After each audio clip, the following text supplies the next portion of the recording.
Our next speaker in the business section is Mr. Raj Kalathur. I'm going to ask him to come up to the stage, and I'm going to ask Mr. Kantaraj Atigi, the president of the IAN, to come and honor him, and Dr. Deepak Gangahar to introduce him.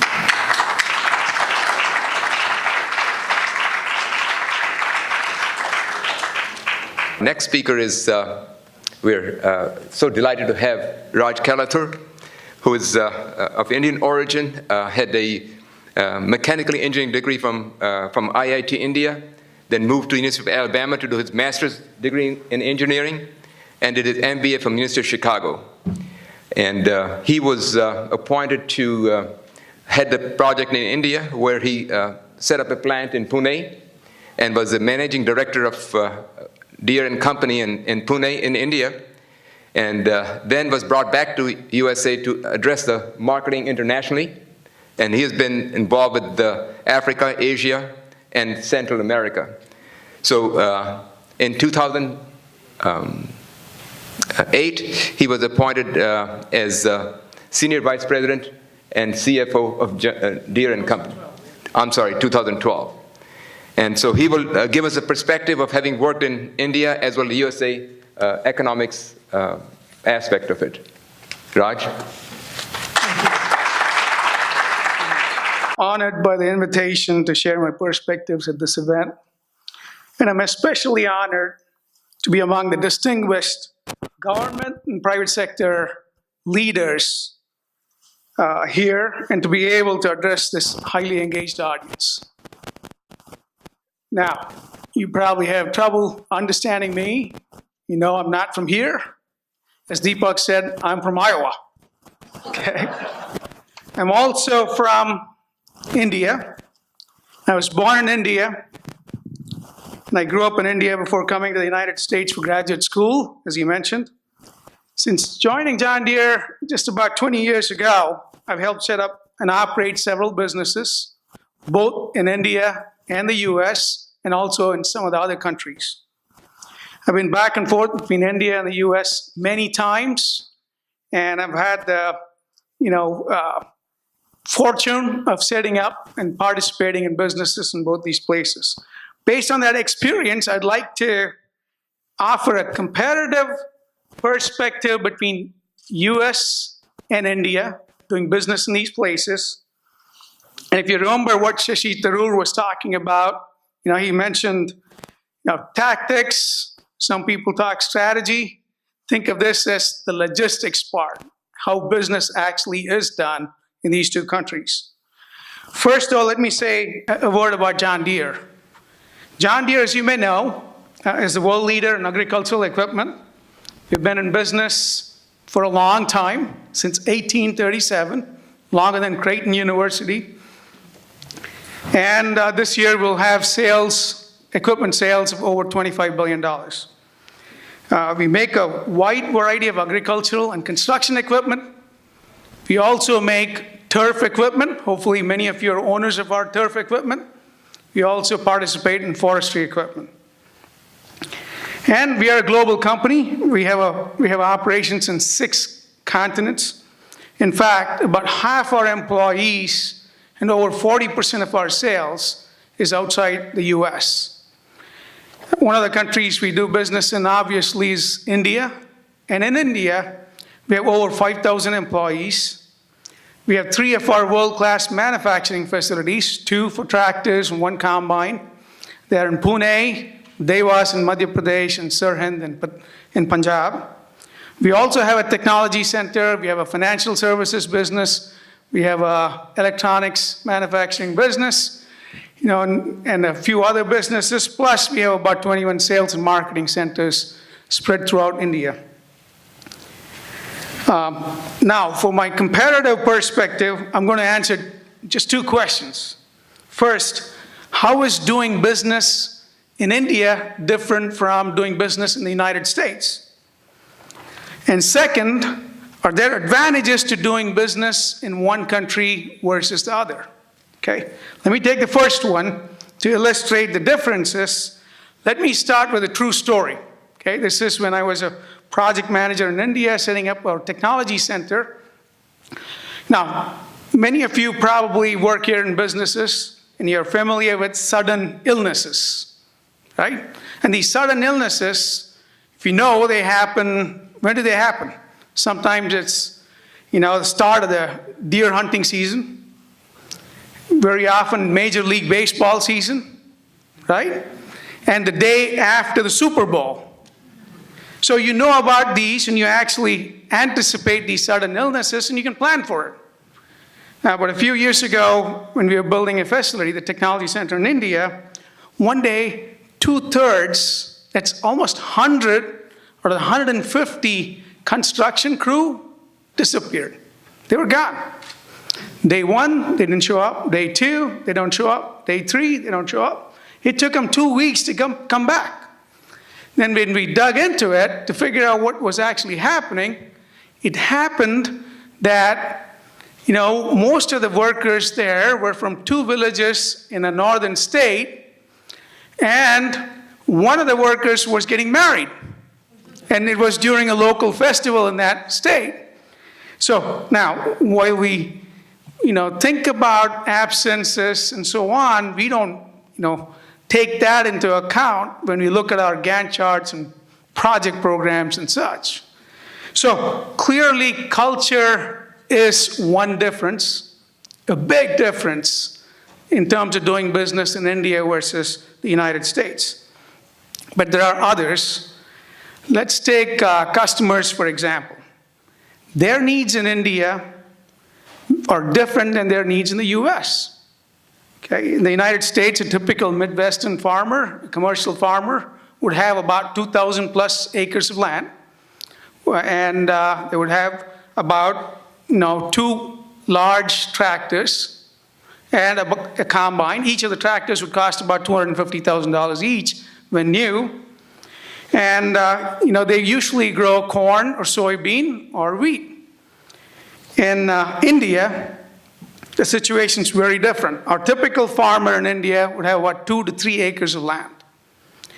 He grows rice or wheat and produces 2 crops a year. He owns a single tractor with a value of less than $10,000. Think about it. Here, a farmer, about $250,000, 2 tractors plus combine and so on, 2,000 plus acres. Now, guess how many hours a tractor in India would get? A tractor here in the US would get about 350 hours. However, a tractor in India, that's a $10,000 tractor, it gets a workout. It actually gets over 1,000 hours of usage in India. Well, the reason is, the farmer will work the 2 to 3 acres of land, plus about 50 plus acres of the neighbor's land, right? Then you've probably seen it on the roads doing transportation, it's used for power generation and a number of other things. Okay. So in both countries, customers expect their equipment to deliver high levels of performance, high uptime, and low cost of operation. But even at this basic level, there's a lot of differences. In the US, if a piece of equipment goes down, that's a bad thing, but it's something we can fix, and usually very quickly. Okay, and thanks to sophisticated electronics on our equipment, sometimes we can fix the issue before it's a problem. As data pointing to a future breakdown, will have been transmitted to us and then to the dealer and then back to the customer before the customer knew there was a problem. In India, if a piece of equipment goes down, everything can grind to a halt. A replacement part could take days to arrive if not stocked at the local dealer. And you've heard about some of the infrastructure issues in India. That's very true. The system of roads make delivery very difficult. In the US and other markets where commercial agriculture is well established, we can almost always get a part to a customer within a day or so. Farmers in India and the US have different expectations for their tractors. In India, the key is quality and reliability. The tractor has to run, period. If it doesn't run all the time and without any problems whatsoever, the tractor will have failed to meet the customer's expectations. For US farmers, quality and reliability are table stakes. Okay, they also want features that will help increase yields and reduce their cost of production. And increasingly, US farmers want their machines to be smart, to be able to sense field and crop conditions and transmit the data to their homes, their dealer, their crop consultants, etc. In the US, we need to innovate in areas such as precision agriculture to lower costs and improve yields. So we focus on embedded systems, software that provide intelligent solutions. In India, the key differentiators are durability, but at a specific price or below. So for our India market, we are focusing on innovation on a ruggedly reliable, think 1,000+ hours of all kinds of usage, frugally smart, and more fuel-efficient design. As for John Deere, we are driven to expand our operations and succeed in India, not only because the market is attractive, but also because the designs we develop and the products we make in India have found excellent use around the globe. In India, over 600,000 people buy a new agricultural tractor every year. And just 7 years back, that used to be about 300,000. Okay, it's grown very rapidly. And 7 years back, less than 30% of the tillage was mechanical. Now over 80% is done by agricultural equipment in India. So these buyers have a lot of brands to choose from in India, including John Deere. In the US, the market for tractors used in production agriculture is almost 30,000 units, a small fraction of the number in India. And John Deere is a clear market leader here. But as a side note, in monetary terms, however, the total market size in the US is much larger, as you can imagine, because of the average cost of a tractor. These are larger, more expensive tractors. So this is the contrast for our business in India versus the US. In India, we have a high volume production of less complex and lower priced equipment. In the US, we have lower volume production of a very complex and relatively expensive equipment. And the process of filling orders is very different too. In the US, the farmer, will order a tractor in advance and will typically customize that order. Okay? This way, customers can get the products equipped with the features they need, and Deere can better manage its inventories. In India, nearly 1/3 of all our annual retail sales happen, when? During the Dussehra to Diwali season, right? That's about right now. So we have to forecast orders and manufacture and ship tractors in advance of that very short period based on our best assumptions. So the manufacturing and order fulfillment processes are much different in the two countries. Supplier readiness is different too. Okay, in India, we tend to spend significantly more time with our suppliers, especially early on in the relationship, educating and helping them understand our delivery and quality requirements. But guess what? Almost without exception, our suppliers have been eager to learn very quickly, and they've grown. And they've done so well that over 50 suppliers, in the last 15 years, have gone on to supply not only John Deere India, but other units worldwide. So what about employees? Wherever we operate, it's hard to find talent. Qualified employees is a challenge. And that's true in India as well. And there's an enormous pool of talent, but the relatively short history of large private enterprise in India and the significant growth in the economy make it harder to get qualified managers. On the other hand, India's workforce is young and generally very well educated. The employees we have hired in India are eager to advance their learning and eager to take on more challenges. Our Indian factories typically employ first-generation industrial workers with technical diplomas. They tend to be very open to learning new things and accepting different assignments. And one thing they excel in is continuous improvement. The factories in India actually do exceedingly well when it comes to quality. And of all the tractors we sell in the US, some of the highest rated tractors are those that come from India because of the quality mindset that we have among our labor and employees in India. Since launching operations in India in the late 90s, Deere has had relatively good experiences setting up new facilities. We plan well and start early. We set up discussions at higher levels of the state administration. For the most part, these high-level officials are very helpful in getting your licenses and permits. Now, at lower levels though, and you heard from Amit's and other presentation, we sometimes encounter roadblocks. This is not in every case or every place, but sometimes we do see that. We still talk about one of those cases. A few years ago, building a manufacturing facility, I'm not going to name the state, so we needed about 35 licenses from different government entities. By the end of the process, we came to be known as a thank you company. You can guess why, right? Here's how it happened.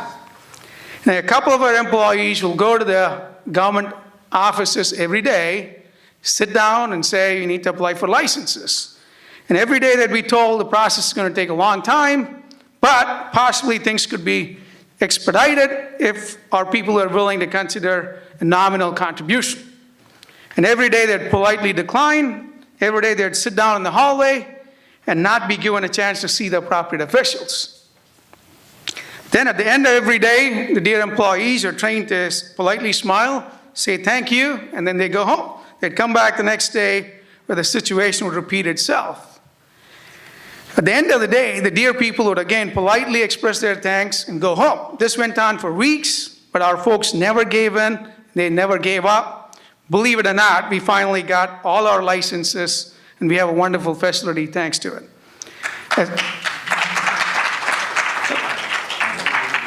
Now, as a result of that experience, some of the government employees there started referring to John Deere as a thank you company because that's the only form of contribution they ever received from us. Okay? And they meant it actually as a compliment. Even the chief minister of that state talked about it in good terms and said, look at this company. This is what we want other companies to do to help reduce corruption. Okay? So there are many differences between doing business in the US and in India, but there are several similarities too. Both countries have, as you heard, relatively open democratic governments with limited powers.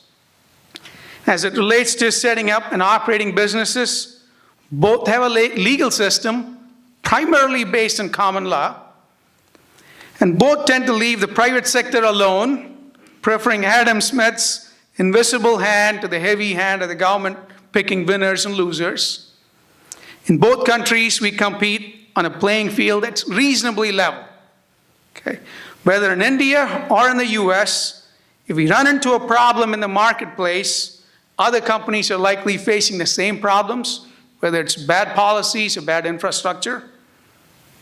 The fundamental nature of farmers in both countries are also similar.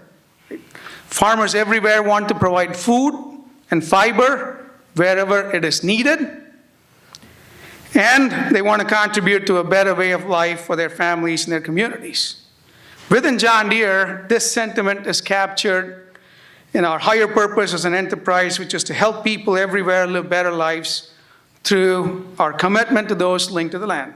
It resonates every bit in India as it does in the United States. Our operations in India and the US have similarities as well. So if you have an employee from our Waterloo Works in Iowa go into our facility in Dewas in Madhya Pradesh, they would be able to understand the processes, the metrics, the charts in a minute. The same thing will happen vice versa, okay?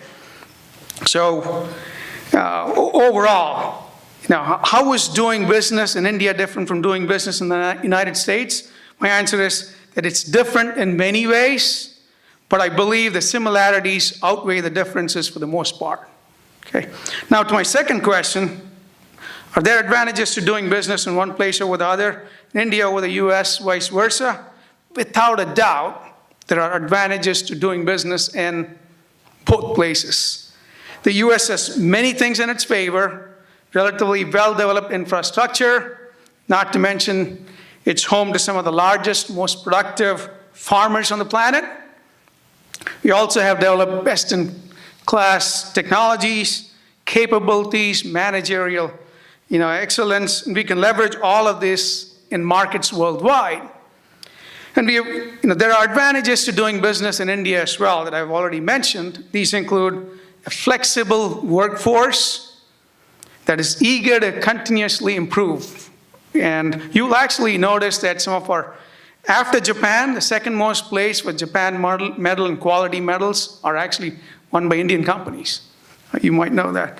So now this is the other thing that we like to leverage out of India, the frugally innovative mindset of engineers in India that can help us meet customer expectations for reliable performance, not just in India, but on a worldwide basis. And suppliers that can produce moderately complex components of very high quality at a lower cost. So for our tractor example, this is the market for machines with less than 100 horsepower. And guess what? We're doing very well in small equipment right now. So thanks in large part to our efforts in India, John Deere today has products in this class that compete in the small horsepower class, that compete very effectively in the global markets, and are helping us win customers and gain market share throughout the world. So the question of, are there advantages to doing business in one place over the other? The answer is very definitely yes and yes. Okay. In closing, we're very proud of our business in India. We are in business in India and in the United States and elsewhere because we are compelled by our higher purpose to help people everywhere live better lives. And in order to do that, we must take the success we have enjoyed for generations in the US and extend it to places like India, and take the learning from India back to the benefit of our business in the US. Not only that, but if we learn to manage our businesses and leverage our capabilities well in both countries, we can compete successfully, as in our example in a small tractor business, worldwide, but also become very successful in every one of the markets we serve around the world. I'm delighted to be here to share my thoughts on doing business in India and the US. I'm delighted to represent John Deere at this outstanding inaugural US-India Friendship Summit. Thank you very much.